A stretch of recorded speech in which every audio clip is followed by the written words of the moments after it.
অনেক বড় একটা বিল, পুকুর ভরা মাছ, ক্যানেল ভরা পানি, ক্যানেলের দুই সাইডে অপরূপ সৌন্দর্য, পাখির কোলাহল ধ্বনি, পাখিরা কত সুন্দর কণ্ঠে গান গাচ্ছে।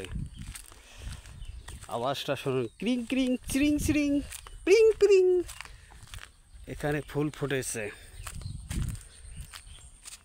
বসন্তের ফুল, বসন্তের ফুল, হর্তকি গাছের ফুল। এই দেখেন, হর্তকি গাছের ফুল ফুটেছে কত।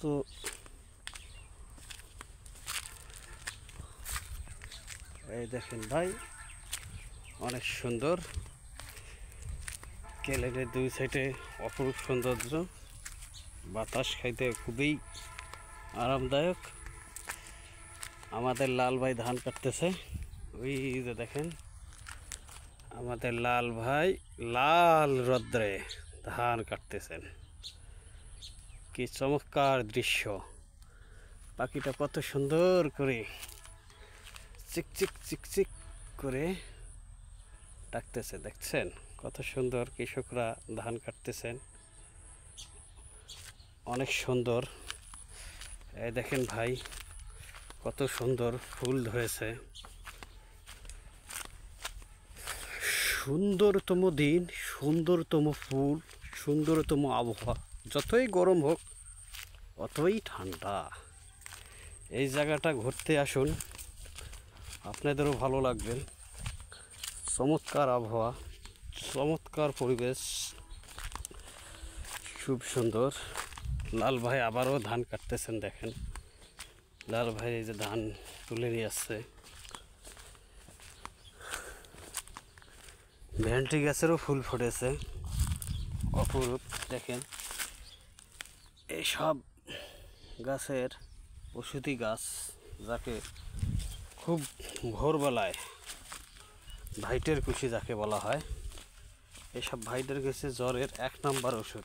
যত বড় জ্বর হোক, আল্লাহর রহমত, এই ভাইটের কুশি খুব সকালবেলা ফজরে আজানের পরেই আর কি তুলতে হয়। লাল ভাইয়ের ধান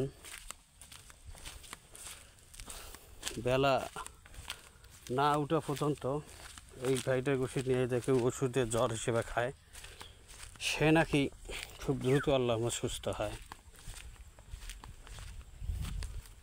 দেখছেন কত সুন্দর পাখি কিউ করলো, কিউ।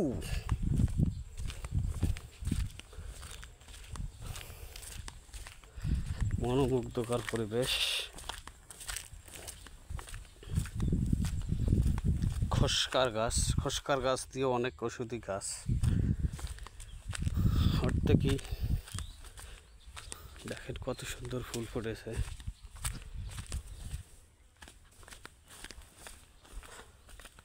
এখান থেকে ক্যানেল জমি পায় সরকারিভাবে।